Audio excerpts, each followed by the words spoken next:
Cynthia, seorang polwan cantik berdarah Indonesia Cina dengan rambut panjang yang anggun, tak pernah menyangka hidupnya akan berubah drastis. Sebuah tugas rahasia membawanya terdampar di pesisir Papua, di tengah kerasnya ombak dan sunyinya malam. Di saat putus asa, seorang nelayan tua bernama Yafet, pria berkulit coklat dengan rambut keriting dan pakaian lusuh, menyelamatkannya dari maut. Hari demi hari berlalu, di bawah sinar mentari tropis dan suara deburan ombak, benih perasaan mulai tumbuh di antara mereka.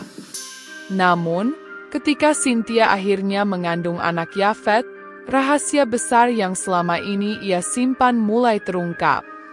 Kini, dengan seragam kepolisiannya yang terancam dan pandangan sinis masyarakat yang menghakimi, Cynthia harus memilih, tetap bertahan dengan pria yang telah menyelamatkannya atau kembali ke kehidupannya yang dulu. Tapi apakah dunia akan menerima keputusannya?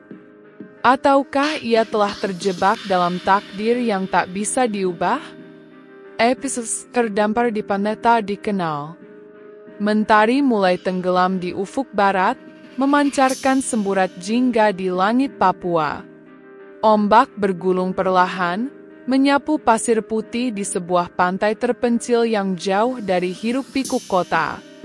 Seorang wanita terbaring di bibir pantai, tubuhnya basah kuyup, wajahnya pucat, dan pakaian seragamnya compang-camping akibat hempasan ombak. Wanita itu adalah Cynthia Wijaya, seorang polwan cantik berdarah campuran Indonesia Tionghoa, memiliki rambut panjang yang basah tergerai di pasir, kulit putih bersih, dan tubuh sensual yang tampak menggigil kedinginan. Ia baru saja sadar dari pingsannya, matanya terbuka perlahan, mencoba mengenali tempat asing yang kini mengelilinginya. Kapal yang ia tumpangi dalam perjalanan dinas dari Jakarta menuju Jayapura telah dihantam badai ganas. Ia tak ingat bagaimana ia bisa selamat. Yang jelas, saat ini ia berada di sebuah pulau terpencil, jauh dari peradaban. Cynthia mencoba bangkit, tapi tubuhnya terlalu lemah. Napasnya tersengal, dan dadanya terasa sesak. Lalu, samar-samar, ia melihat bayangan seseorang mendekatinya.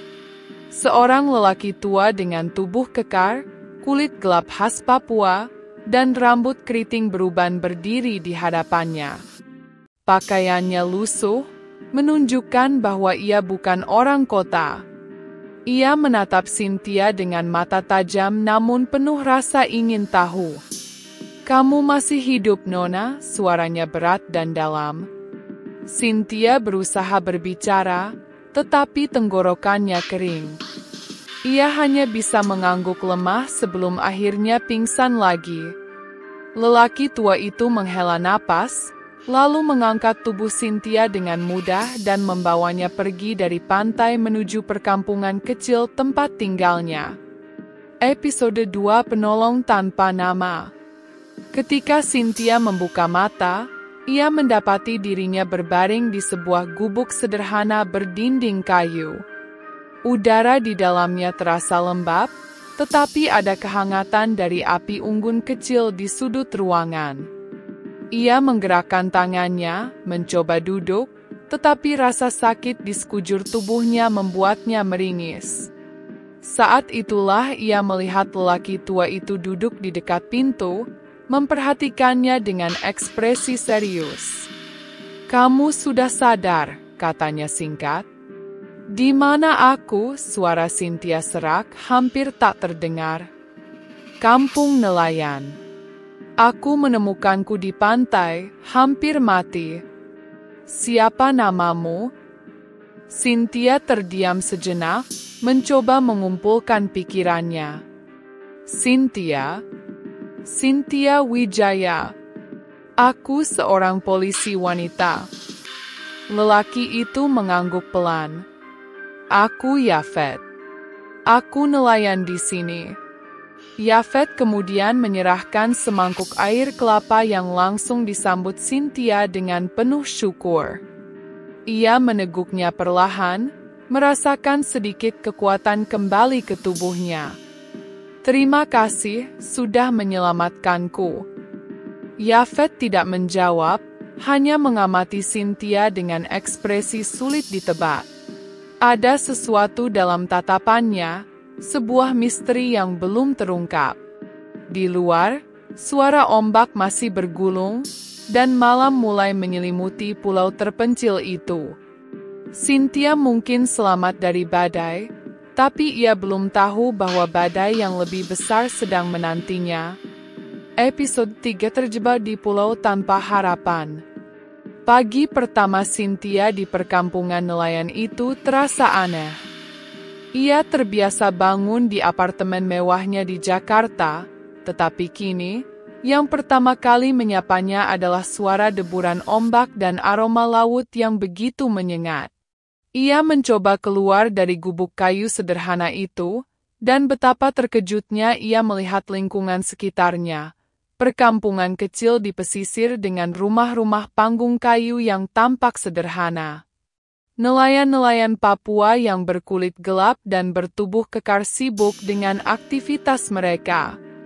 Cynthia mendekati Yafet, yang sedang memperbaiki jaring ikan di depan rumahnya. "Pak Yafet, aku harus segera kembali ke kota. Apakah ada perahu yang bisa mengantarkanku?" tanyanya penuh harap. Yafet menggeleng. "Kau pikir ini Jakarta? Dari sini ke kota butuh perjalanan panjang. Satu-satunya perahu yang bisa mengantarmu milik kepala suku, dan dia tak akan berlayar sebelum bulan purnama." Mata Cynthia melebar. "Jadi aku harus terjebak di sini berminggu-minggu?" Yafet mengangkat bahunya. "Kau bisa pergi ke hutan, coba panggil sinyal, atau berenang ke kota kalau bisa." Cynthia mendesah panjang. Ia tidak punya pilihan selain bertahan di sini. Namun, ia sama sekali tidak menyangka bahwa bertahan di tempat ini akan mengubah hidupnya selamanya. Episode putaran yang tak terduga.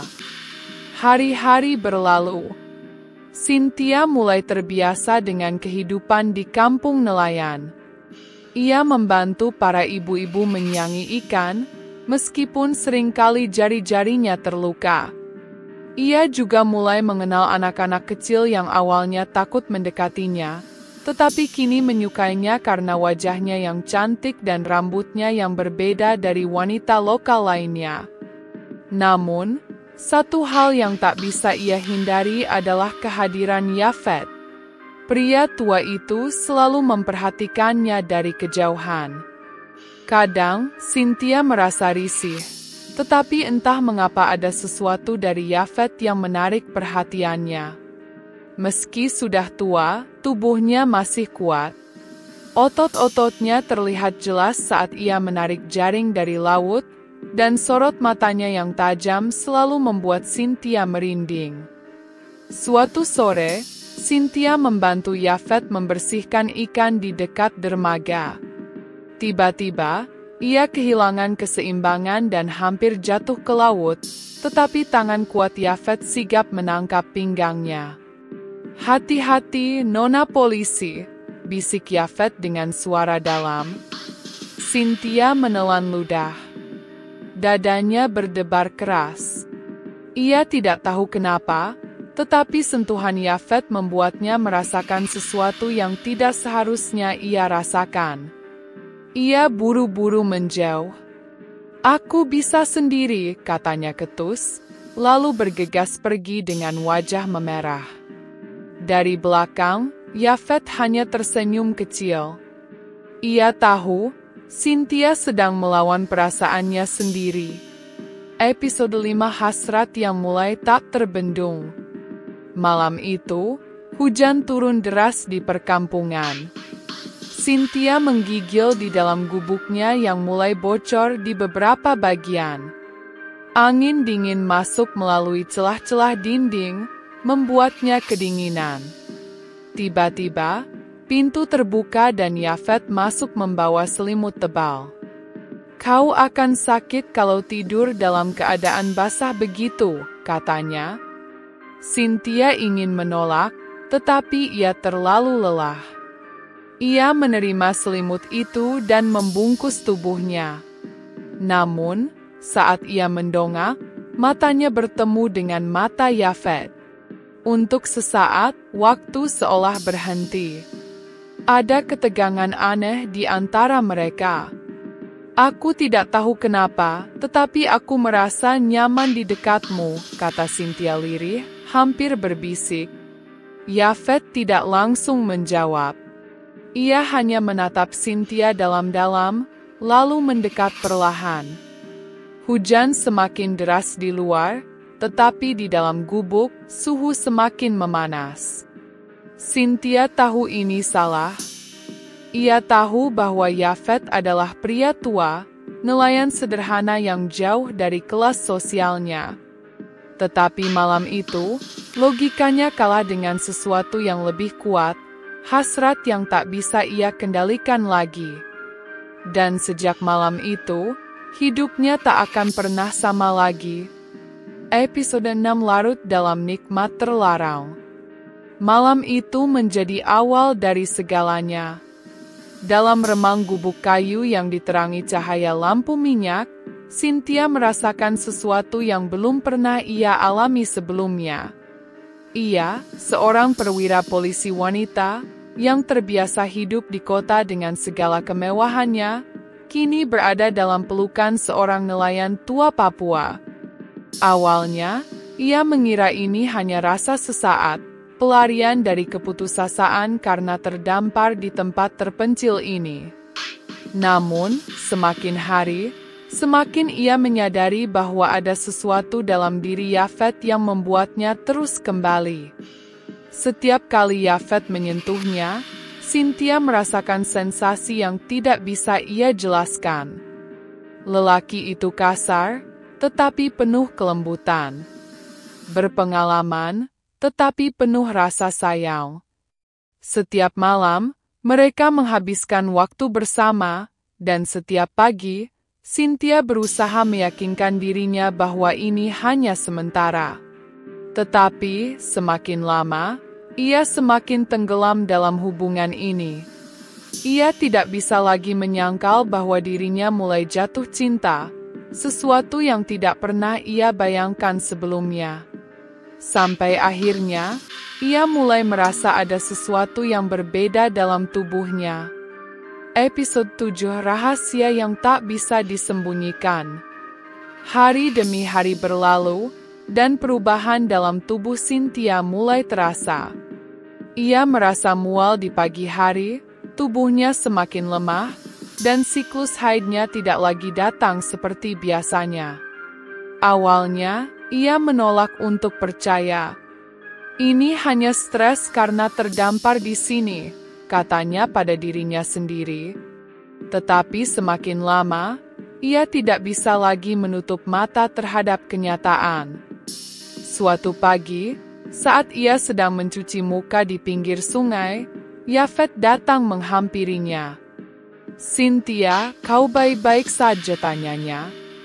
Cynthia terdiam sejenak, lalu menatap pria itu dengan tatapan penuh kebingungan dan ketakutan. Aku rasa aku hamil." Yafet terdiam. Untuk beberapa saat, hanya suara gemericik air sungai yang terdengar. Lalu, perlahan, senyuman kecil muncul di wajahnya.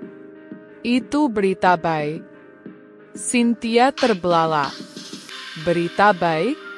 Aku ini polisi. Aku tidak mungkin bisa kembali ke kota dalam keadaan seperti ini. Bagaimana aku bisa menjelaskan semuanya?" Yafet menatapnya dengan penuh ketenangan. "Mungkin ini takdir. Kau datang ke sini bukan tanpa alasan." Cynthia menggigit bibirnya. Hatinya bergejolak. Ia ingin marah, ingin menangis, tetapi dalam lubuk hatinya, ia tahu tidak ada jalan kembali. Hidupnya telah berubah selamanya. Episode 8 Kegemparan di Desa. Cynthia berusaha menyembunyikan kehamilannya, tetapi perutnya semakin membesar. Warga desa mulai berbisik-bisik, mencurigai perubahan tubuhnya yang dulu ramping kini mulai membulat di bagian perut.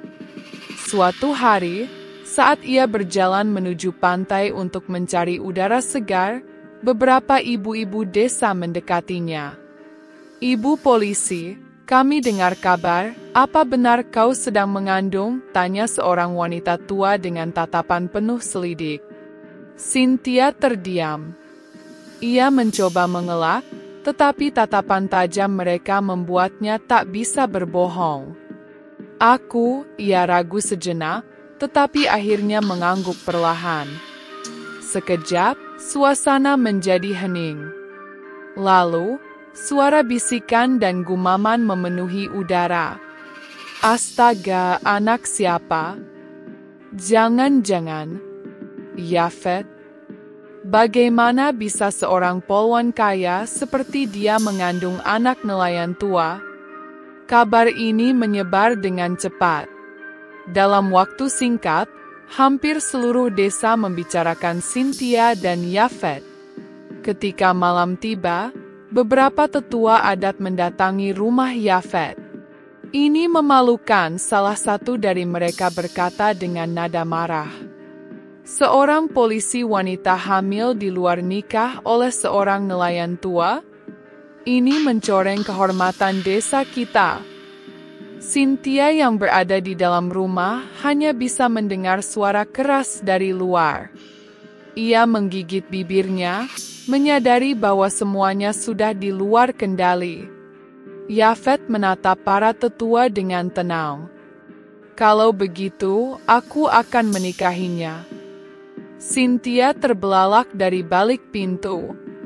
"Menikah?" Tetua adat terdiam sejenak, lalu mengangguk pelan. "Baik, tapi pernikahan ini harus segera dilakukan. Jangan biarkan aib ini semakin menyebar." Dan begitulah, tanpa rencana, tanpa persiapan, Cynthia akan menikah dengan Yafet. Episode 9 Pernikahan yang tak diharapkan.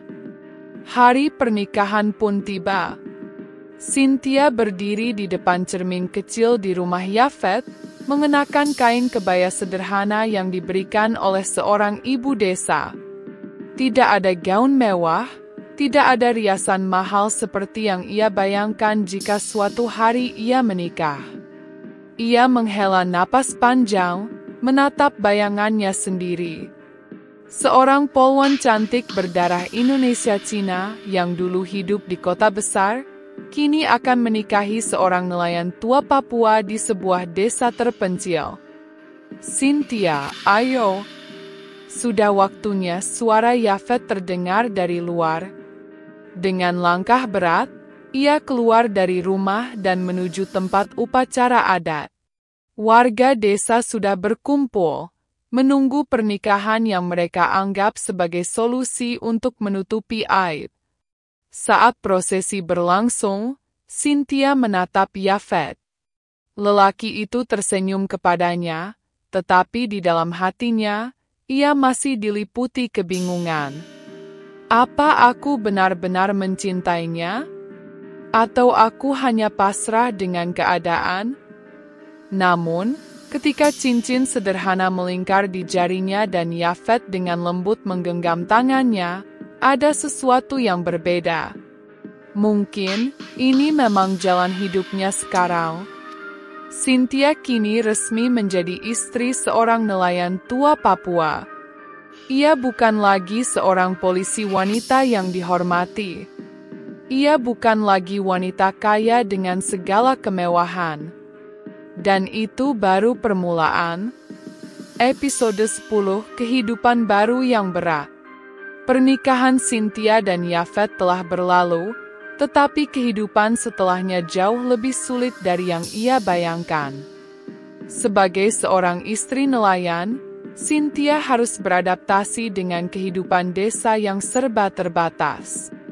Ia harus bangun pagi untuk menyiapkan makanan, mencuci pakaian dengan tangan di sungai, dan membantu pekerjaan rumah tangga yang tidak pernah ia lakukan sebelumnya.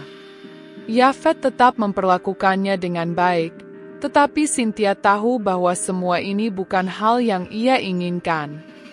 Ia bukan wanita desa.